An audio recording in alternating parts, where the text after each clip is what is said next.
In the Gulag, a man is only as good as the tool he holds in his hand. With a shovel, you are a worker. With a spoon, you are a survivor. But with a knife, you are a god.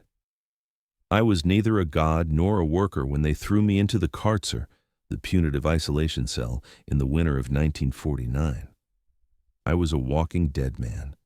My name is Nikolai, and I had made the fatal mistake of winning a card game against the wrong man.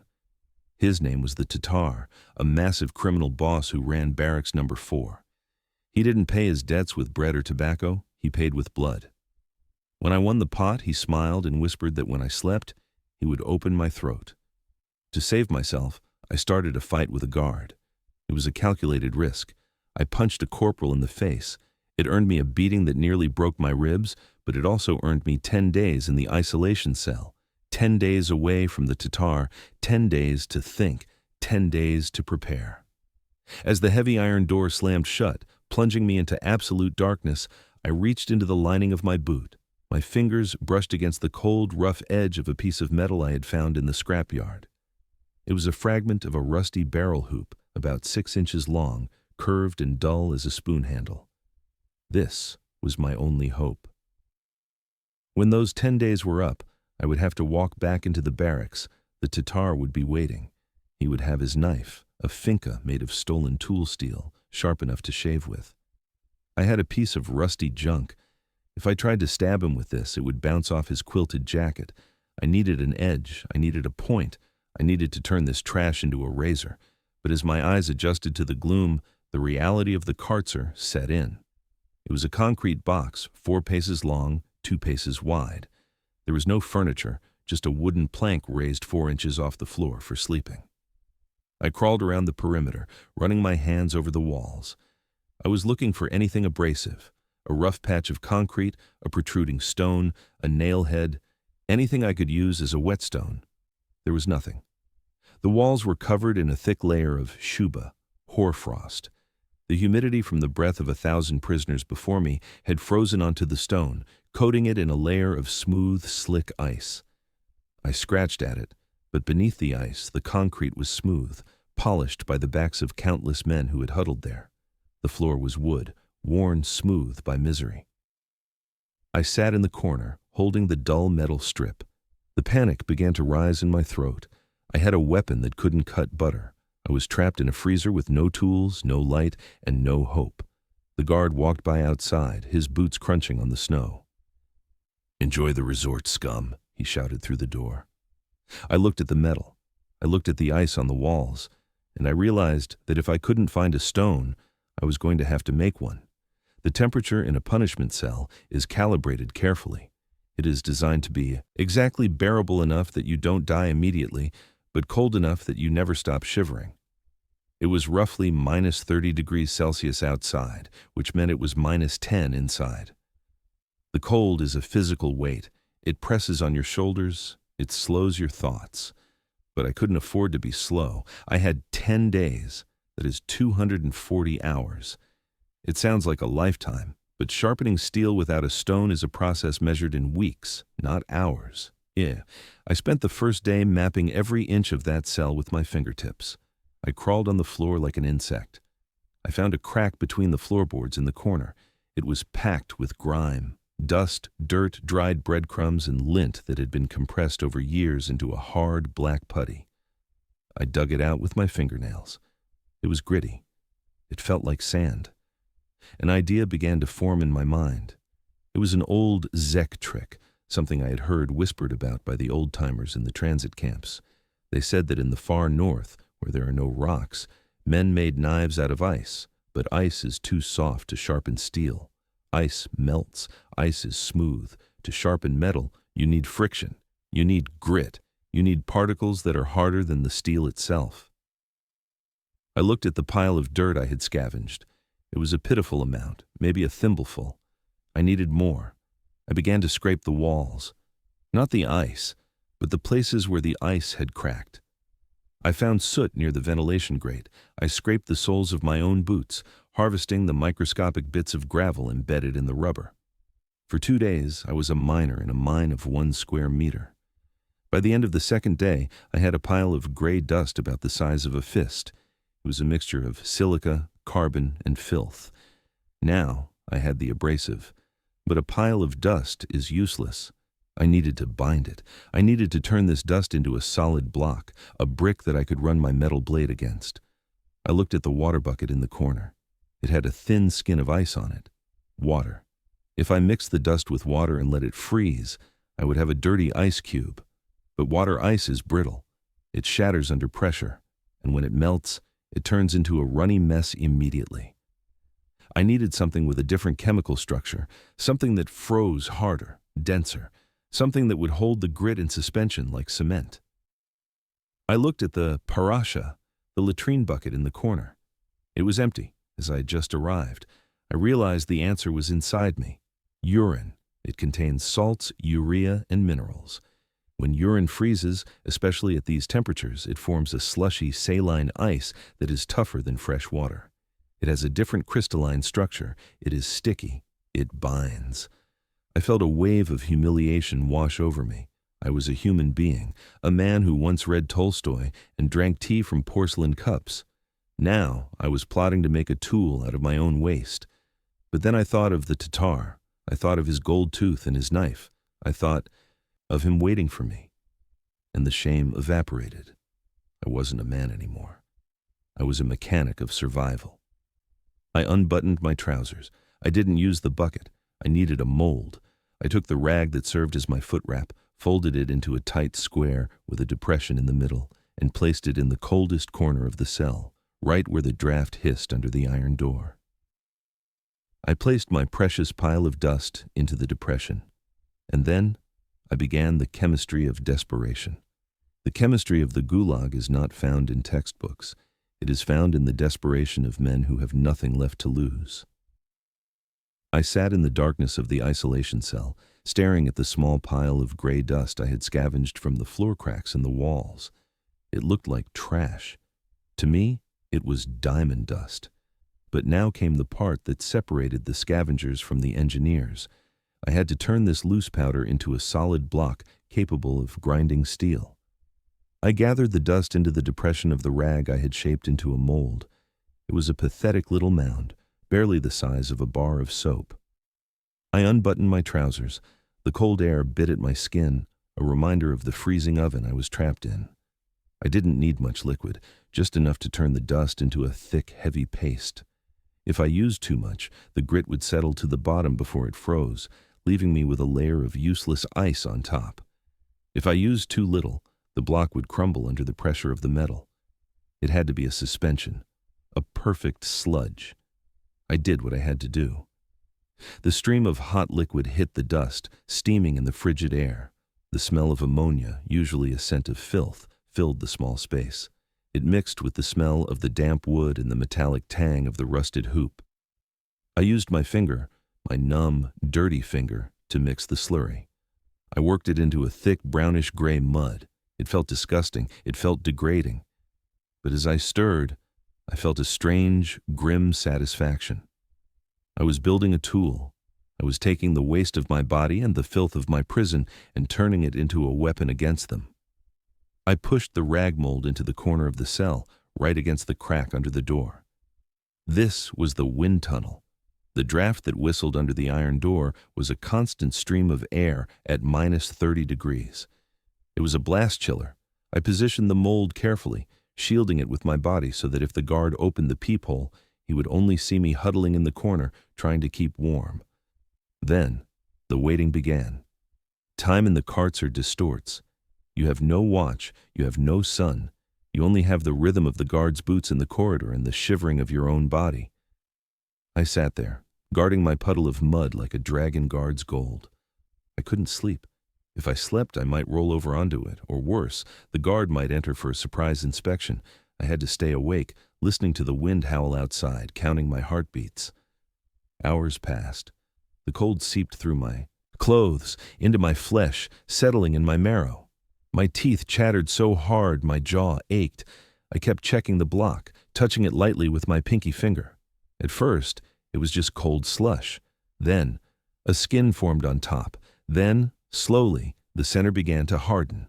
Suddenly, the slide of the peephole dragged open with a metallic rasp. A beam of yellow light cut through the darkness, hitting the opposite wall. "Still alive, 58?" the guard's voice boomed, distorted by the steel door. I froze. I was sitting directly in front of the mold. If I moved, the light might catch the strange object on the floor. If I didn't move, he might get suspicious why I wasn't pacing to stay warm.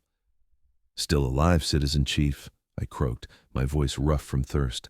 "Just praying for your health." The guard laughed, a cruel, short bark. "Pray for yourself. It's dropping to 40 below tonight." The slot slammed shut. The darkness rushed back in. I let out a breath I didn't know I was holding. I reached down and touched the mold again. It was hard. Not rock hard yet, but firm. The urine and the dust had bonded. The alchemy was working. I leaned my head back against the icy wall and closed my eyes for a second, visualizing the blade I was going to make. I imagined the look on the Tatar's face. The cold wasn't my enemy anymore. The cold was my forge. I woke with a start. I must have dozed off for a few minutes, succumbing to the exhaustion. Panic flared instantly. Had I rolled over? Had the guard come in? I scrambled to my knees and felt for the corner. The rag was there. I lifted it. It was heavy. I carefully peeled back the cloth.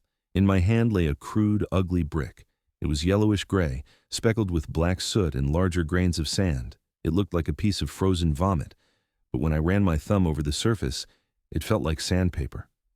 The urine had frozen into a dense, saline ice structure, locking the grit in place more firmly than water ever could. It was a Zek stone. Now came the true test. I pulled the piece of barrel hoop from my boot.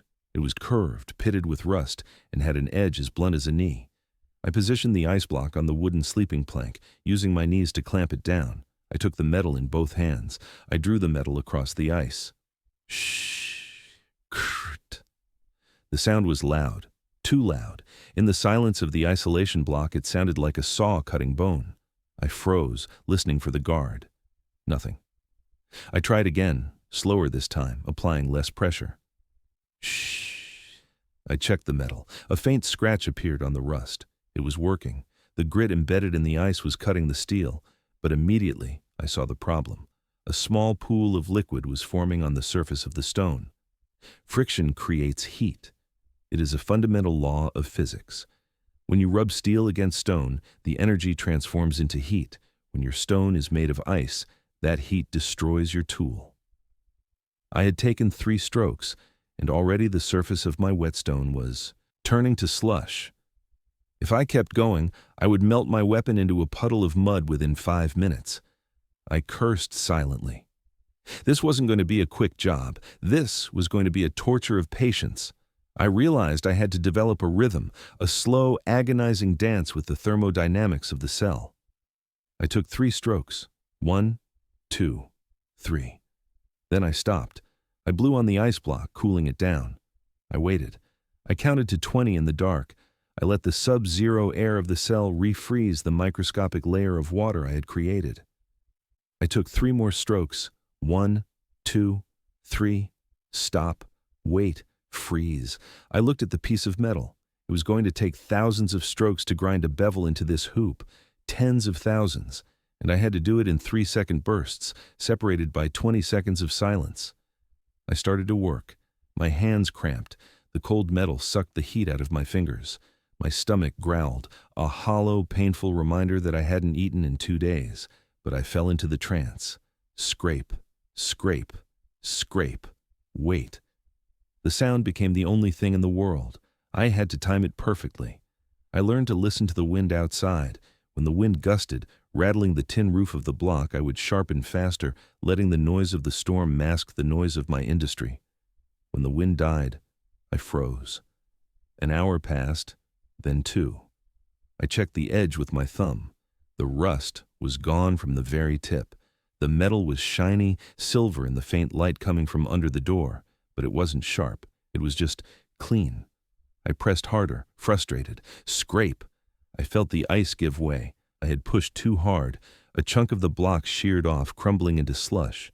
I gasped. I had destroyed a corner of my stone. I had been too greedy. I sat back, trembling with rage and fear. I couldn't rush this. If I broke the stone, I was dead. I had to be gentler. I had to treat this frozen lump of filth with more care than I treated my own body. I smoothed the broken edge with my spit, waiting for it to freeze over again. I realized then that the punishment cell wasn't just testing my body, it was refining my mind. It was forcing me to become something cold, hard, and relentlessly patient, just like the knife I was trying to build. By the fourth day, I had ceased to be a man. I had become a metronome. My entire existence had narrowed down to a single repetitive rhythm. Scrape, scrape, scrape, stop, wait. The isolation cell, usually a place where the mind eats itself out of boredom, had become a factory floor. I sat in the dark, huddled in my rags, rocking back and forth. The cold was no longer just an environment, it was a coworker. I needed it. I prayed for it. When the temperature dropped at night, chilling my bones until they felt like glass, I didn't weep. I smiled with cracked lips because I knew the stone was hardening, becoming denser, biting into the steel with more ferocity. But the work was treacherous as I ground the metal against the frozen block of urine, and grit, a new enemy revealed itself. The smell. When ice made of waste melts from friction, it releases a scent. It wasn't the stale, frozen smell of the latrine bucket. It was a sharp, warm reek of ammonia that rose up from the floor like a signal flare. In the stagnant, heavy air of the cell, it was unmistakable. I remember the moment terror truly struck. It was midday on the fifth day. I was deep in the trance, the rhythm of the scrape filling my ears. Suddenly, the heavy iron bolt on the door slammed back. Clang. I didn't have time to think. Instinct took over. I shoved the metal strip into the waistband of my trousers, the cold steel biting into my stomach. I kicked the ice block, my precious, ugly tool, under the wooden sleeping plank, pushing it deep into the shadows near the wall. I scrambled to my feet, standing at attention, shivering not from cold, but from adrenaline. The door swung open. It wasn't just the food slot, it was the full door. A sergeant I didn't recognize stepped in. He was holding a lantern. The light blinded me for a second, searing my eyes, which had adjusted to the pitch black. "Inspection," he grunted, kicking the latrine bucket to check if it was full. He looked around the small stone box. He looked at the hoarfrost on the walls. He looked at me, a scarecrow in filthy gray rags. And then he stopped. He sniffed the air. His nose wrinkled. "It stinks in here, 58. Worse than usual." My heart hammered against my ribs like a trapped bird. The smell of the melting slurry was wafting up from under the plank. If he knelt down, if he shone the light underneath, he would see the yellow-gray brick. He would see the grit. He would know. "The bucket, Citizen Sergeant," I lied, my voice trembling. It leaks. The wood is old." He looked at the bucket, then at the floor. He took a step toward the sleeping plank. The lantern swung low, the beam sweeping across the floorboards. It inched closer to the shadow where the stone lay. I held my breath, preparing to die. If he found it, the beating would be the least of my worries. The Tatar would get me, unarmed and broken. But the cold saved me. The draft coming from under the door was fierce that day. It caught the smell and swirled it away, mixing it with the general stench of the bucket and my own unwashed body. The sergeant paused, then recoiled, disgusted by the filth. "Clean it up," he snapped, stepping back into the corridor. "If it smells like a barn in here tomorrow, I'll have you scrubbing the floor with your tongue." He slammed the door. The bolt slid home. I collapsed onto the plank, gasping for air. I waited 10 minutes, listening to his boots fade down the hallway. Then I scrambled under the bunk. I pulled out the stone. It was safe, but the surface was soft, melting from the ambient heat of the lantern and the interruption in the freezing cycle. I had almost lost it. I realized I couldn't be careless. The sharpening had to be done in short bursts, timed with the wind, timed with the patrols. I was playing Russian roulette with every stroke of the blade, but looking at the metal, I saw the first glimmer of progress. The rust was gone. The edge was shiny. It wasn't sharp yet, but it was no longer junk. It was becoming a shiv.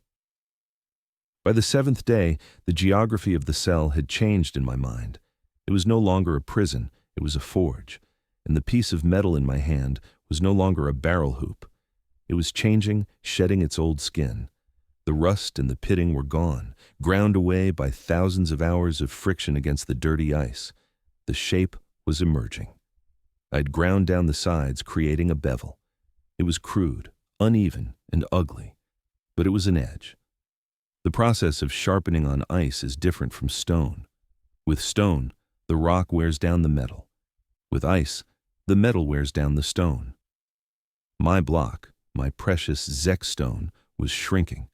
It started as a brick. Now it was the size of a bar of soap. I had to treat it like a living thing. Every few hours, I would carefully spit onto the surface, smoothing out the grooves I had cut, adding a fresh layer of moisture to freeze and bind the grit. I was feeding the tool with my own body fluids, repairing it, nursing it. The darkness of the cell actually helped. When you cannot see, your sense of touch amplifies. I could feel the microscopic burrs on the metal edge. I could feel where the blade was uneven.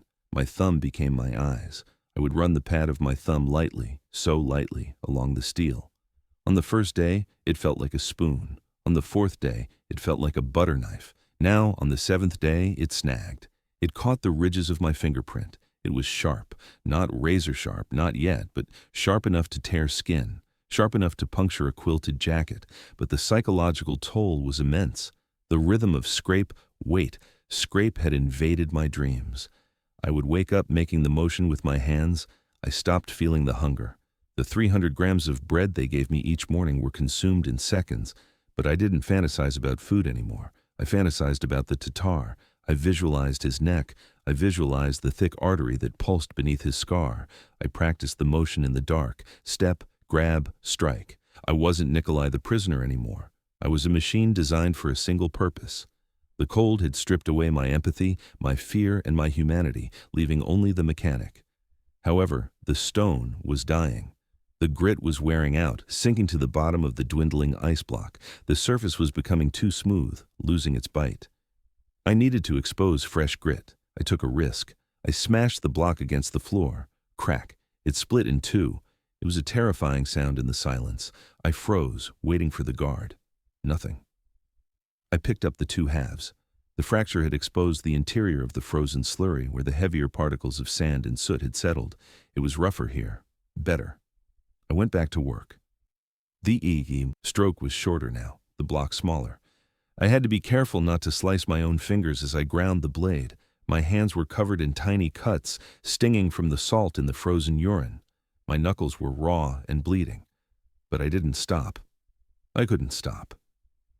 I sat there in the dark, a skeleton in rags, rubbing a piece of scrap metal against a piece of frozen filth. To anyone watching, I would have looked insane, a madman playing with garbage. But I knew the truth. I was refining the only thing in the world that belonged to me. The state owned the walls. The state owned the floor. The state owned my body. But this edge was mine. And it was getting sharper with every heartbeat. I checked the blade again. I shaved a single hair from my arm. It pulled, it hurt, but it cut. 2 days left. I needed it to be perfect. I needed it to sing. The 8th day in the isolation cell brought a new form of torture, the tyranny of sound. I had spent a week focused on the tactile sensation of the grind, the feeling of the grit biting into the steel through the layer of ice. But as the blade became finer, as the rough, rusty edge transformed into a silver line, the acoustics changed. Rough grinding makes a low, scratching sound. Honing, the final process of sharpening, makes a high-pitched singing noise. It is a distinct, metallic hiss that cuts through the stagnant air of a stone box like a scream. I sat in the corner, pressing the blade against the dwindling remains of my frozen block. Shh-ing. The sound terrified me. In the absolute silence of the punishment block, where the only other noises were the dripping of condensation and the scurrying of rats, that high-pitched hiss sounded like a siren. I stopped, my heart pounding in my ears. I waited. Outside in the corridor, the guard was pacing. Clomp, clomp, clomp. He was bored. He was listening. The guards in the carcer knew the sounds of suffering, moaning, weeping, praying. They ignored those. But the sound of industry, the sound of work, that would trigger an immediate investigation. A prisoner working is a prisoner plotting. I realized I could no longer work freely. I had to become a musician of silence. I waited for the environment to cover me. I waited for the wind to gust against the external wall, rattling the loose tin of the roof. Rattle bang. I took one stroke. Shh-ing. I waited. A heavy door slammed somewhere in the distance. Boom. I took two strokes. Shh-ing. Shh-ing. It was a maddening, fractured rhythm.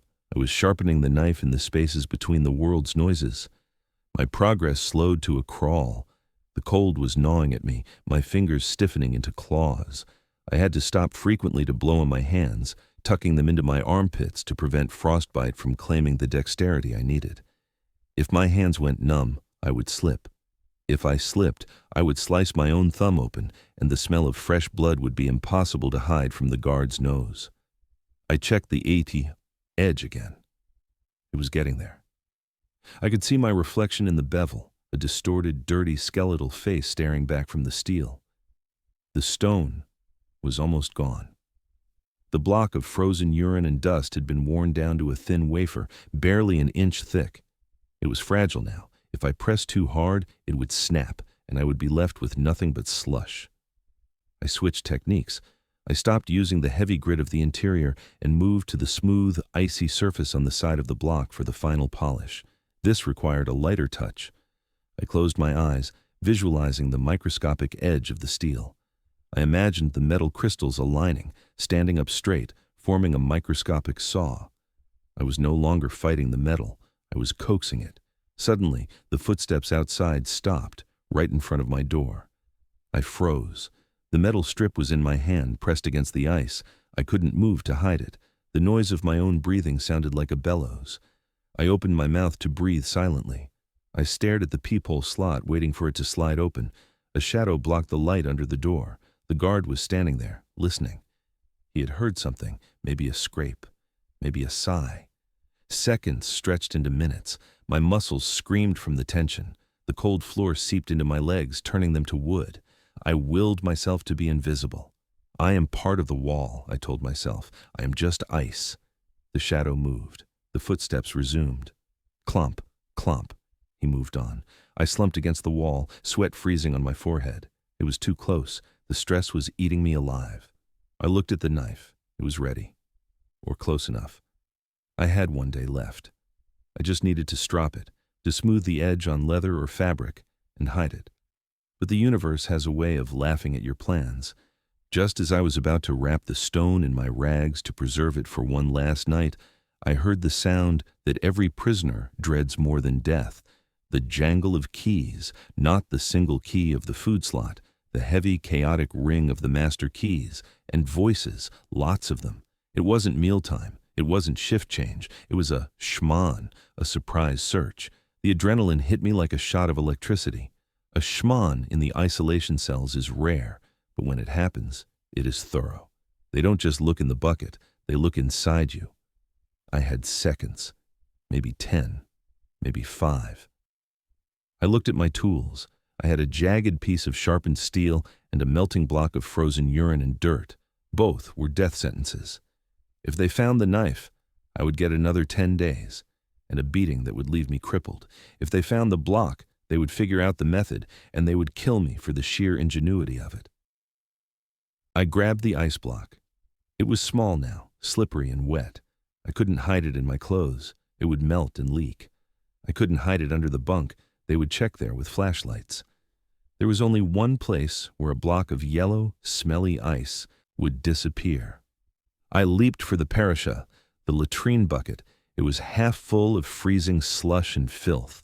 I dropped the stone in. Plop, it sank. The yellow ice merged with the contents of the bucket instantly. It was gone. The evidence of my chemistry lab had vanished back into the waste it came from. Now, the knife. The keys were rattling in the lock. The bolt was sliding back. I couldn't put the knife in the bucket. Metal clanks. And they might dump the bucket. I couldn't put it in my boot. They often made you strip. I couldn't hold it in my hand. I did the only thing I could do, the thing the Urkas taught me. I shoved the blade into my mouth. It was 6 inches long.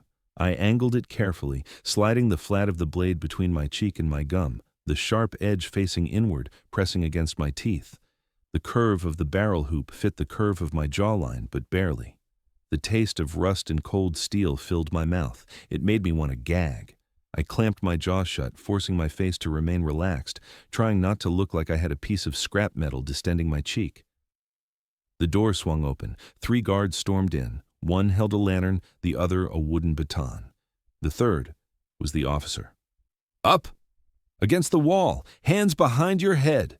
I scrambled up, moving stiffly. I pressed my back to the icy wall, my hands locked behind my neck. I kept my mouth shut, breathing through my nose. The saliva was building up around the blade, threatening to choke me. I swallowed it, tasting the iron.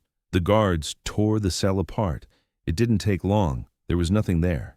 They flipped the sleeping plank. They kicked the walls. They shone the light into the corners where I had harvested the dust. "Clean," the first guard grunted. The officer stepped up to me. He was close. I could smell the tobacco on his breath. He shone the flashlight into my eyes.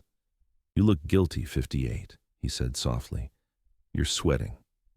I stared straight ahead. I couldn't speak. If I spoke, the metal would clack against my teeth. If I opened my mouth, the glint of steel would doom me. "Open your mouth," the officer ordered. My heart stopped. This was it. I hesitated. The officer raised his baton. "Open it, or I knock your teeth out." I had a split-second choice. If I opened my mouth, I was dead. If I didn't, he would hit me, and the blow would drive the blade through my cheek or down my throat, cutting me open from the inside. I slowly opened my lips. Just the lips. I kept my teeth clenched tight together, barring the way.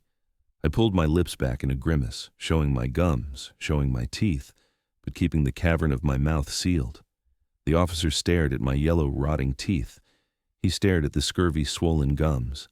He didn't see the dark gray metal slide tucked deep in the pocket of my cheek, hidden by the shadows in the angle of my jaw. He grimaced in disgust. "Rotten," he sneered. "You'll be dead by spring anyway." He turned away. "Let's go. This one has nothing but lice." They marched out. The door slammed. The bolt slid home. The darkness returned. I slid down the wall, my legs turning to jelly. I reached into my mouth and pulled out the blade. It was covered in saliva and mucus. I wiped it on my sleeve. I was shaking uncontrollably. I had survived, but as I looked at the bucket, I realized the cost. My whetstone was gone. I had dissolved it. I had the knife, and it was sharp, but I couldn't refine it anymore. I couldn't make it better. What I held in my hand was the final product. And tomorrow morning, the door would open for real. I would have to walk out of here, carry this blade back to the barracks, and face the Tatar. The manufacturing was over. The killing time had begun. Use arrow up and arrow down to select a turn, enter to jump to it, and escape to return to the chat. The 9th day in the isolation cell was the longest day of my life. I had no stone. My frozen workshop was gone, dissolved into the filth of the latrine bucket. I held the piece of metal in my hand. It was transformed. It was no longer a rusty piece of garbage. It was a silver sliver of intent. But it wasn't finished. I could feel the wire edge, the microscopic burr of metal that hangs off the blade after grinding. If I used it now, the burr would catch, roll over, and dull the knife instantly. I needed to strop it. I needed to polish the violence into it. I didn't have leather, but I had my Valenki, the felt boots issued to prisoners. They were old, hard as wood, and covered in grime. Felt is a natural polisher. I sat cross-legged on the wooden plank, the blade held tight between my thumb and forefinger. I began the final ritual. Swish, swish, swish. I dragged the blade backward along the shaft of the boot. The sound was softer now, a whisper compared to the grinding of the ice. I was aligning the molecules of the steel. I worked with the obsession of a diamond cutter. I did this for hours. My stomach had stopped growling. It had gone silent, a sign that my body was now consuming its own muscle mass. I felt lightheaded, dizzy, as if I were floating above the cell. But my hands were steady. They belonged to someone else. They belonged to the killer I was becoming. I tore a strip of fabric from the lining of my coat. It was a precious loss of insulation, but I needed a handle. The barrel hoop was thin metal. If I stabbed with it, it would slice my own hand open. I wrapped the rag tightly around the base of the metal, creating a crude grip. I tied it off with a piece of thread I pulled from my teeth. It looked ugly. It looked like a prison shiv, but it felt solid. I spent the rest of the day rehearsing, In the darkness, I fought a ghost. I visualized the Tatar sitting on his bunk. I visualized the layout of the barracks. I knew exactly where he sat, the prime spot near the stove. I knew his bodyguards would be playing cards at the table nearby. I had to move fast. I practiced drawing the knife from my sleeve. Snap. Down. Snap. Across. I was terrified, not of dying. Death would be a release from the hunger, but of failing. If the blade broke, if the edge turned, if I missed, then the 10 days of torture in this freezer would have been for nothing. I would be just another victim, another story told in the latrines about the fool who tried to fight the Vori. Night fell. The temperature dropped again. I didn't sleep. I couldn't. I sat with the knife pressed against my chest, stealing my own body heat to keep the metal warm. Cold metal is brittle. I needed it warm. I needed it ready. I whispered to the knife. I told it about the urine and the dust. I told it about the cold. I poured all my hate, all my suffering into that piece of steel. It was the only friend I had. By the time the morning of the 10th day arrived, I was in a trance. I heard the boots of the guard in the corridor long before he reached the door. I stood up. My legs were stiff. My joints popped. I hid the knife in my right sleeve, the handle tucked into my palm, the blade running up my forearm. I stood at attention. The bolt slid back. Clang. The door opened. The light of the corridor hurt my eyes. "Time's up, 58, the guard grunted. He didn't look at me. He just gestured with his thumb. "Get out. Back to the zone." I stepped out of the cell. The air in the corridor smelled different. It smelled of cabbage and bodies. It smelled of life. I walked past the guard. I didn't look at him. I wasn't the same man who had walked in 10 days ago. That man was afraid. That man was desperate. I was simply a delivery system for a piece of sharpened barrel hoop. I walked toward the exit, my heart beating a slow, heavy rhythm. Thump. Thump. I was going to barracks number 4. I was going to keep my appointment. The walk across the camp compound was a hallucination of white light. After 10 days in the dark, the snow blinded me. The sun was a physical weight on my head. I squinted, tears streaming down my face, but I kept moving. Other prisoners walked past me, heads down, rushing to their work assignments. They looked like gray ghosts. They didn't notice me. I was just another scarecrow released from the box. I reached the door of barracks number 4. My hand hovered over the latch. Inside that building was warmth. Inside was food. And inside was the man who promised to cut my throat. I took a deep breath. The air tasted of coal smoke. I gripped the rag handle of the knife inside my sleeve. I pushed the door open. The wave of heat and noise hit me. The barracks was full. The night shift was sleeping. The day shift was preparing to leave. The smell of unwashed men was comforting and sickening all at once. I scanned the room. There he was. The Tatar sat on his bottom bunk near the stove. He was holding court. He had a tin mug of tea in one hand and a piece of sugar in the other, a luxury that screamed of his power. 2 of his lieutenants were leaning against the bunk posts, laughing at something he said. He looked up. He saw me standing in the doorway, blinking, shivering in my rags. He smiled. It was the smile of a wolf seeing a limping sheep. "Look who it is," the Tatar boomed, his voice carrying over the noise of the barracks. "The hero returns from the resort. Did you enjoy the spa, Nikolai?" The barracks went quiet. The other prisoners stopped what they were doing. They knew the debt. They knew what was coming. They expected me to beg. They expected me to offer him my bread ration for a year. I walked toward him. I didn't speak. I moved slowly, limping slightly, playing the part of the broken man. "Cat got your tongue?" The Tatar laughed. He set his tea down. He reached into his boot. I saw the flash of his finka, his professional knife. He held it casually, cleaning his fingernails with the point. "I told you, Nikolai.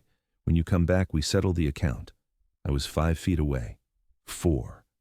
"I have something for you," I whispered. My voice was a croak, ruined by the cold. "Oh?" He leaned forward, amused. "What is it? Gold? Did you find gold in the bucket?" I was 3 feet away. I let my knees buckle, as if I were fainting from hunger. The Tatar relaxed. He sneered, turning his head to his lieutenant to make a joke. In that split second, I exploded. I didn't faint. I lunged. My right arm snapped forward, the blade sliding out of my sleeve into my grip. I didn't slash. You don't slash with a hoop. I punched. I punched the metal straight at his face. The Tatar saw the movement, but he was too slow. He tried to raise his knife, but I was already inside his guard. Thwack. The sound of the impact was wet and dull. The blade caught him on the cheekbone, slicing upward toward the eye. It didn't go deep enough to kill, but it flayed his face open. Blood sprayed, bright, hot arterial blood. It hit the stove, hissing as it boiled. The Tatar screamed. He fell back onto his bunk, clutching his face. His knife clattered to the floor. His lieutenants froze. They stared at me. They stared at the bloody piece of rusty junk in my hand. They stared at my eyes. They didn't see fear. They saw the kartzer stare, the look of a man who has already died and come back. "Touch me," I hissed, swinging the blade toward them, and I take his other eye. Nobody moved. In the Gulag, violence is respected, but insanity is feared, and to attack a Vor with a piece of scrap metal after 10 days of starvation is pure insanity. I backed away. I didn't run. I backed away slowly, keeping the knife between us. I reached my bunk. I sat down. I put the knife on my knees. The Tatar was wailing, blood pouring through his fingers. His rein was broken. A boss who gets cut by a peasant is no longer a boss. I looked at the knife. It was covered in blood. The edge I had made from frozen urine and dust, had held. It hadn't chipped. It hadn't bent. It had done its job. I wiped the blade on my trousers. I felt a strange, cold calm settle over me. I was starving. I was freezing. I was trapped in hell. But I was no longer prey. I looked at the window, at the white snow pressing against the glass. The cold had tried to kill me for 10 days. It had tried to freeze the life out of my veins. But instead, it had given me a gift. It had taught me that if you are hard enough and patient enough, you can turn even the filth of your own existence into a weapon. And in the Gulag, that is the only freedom you ever get.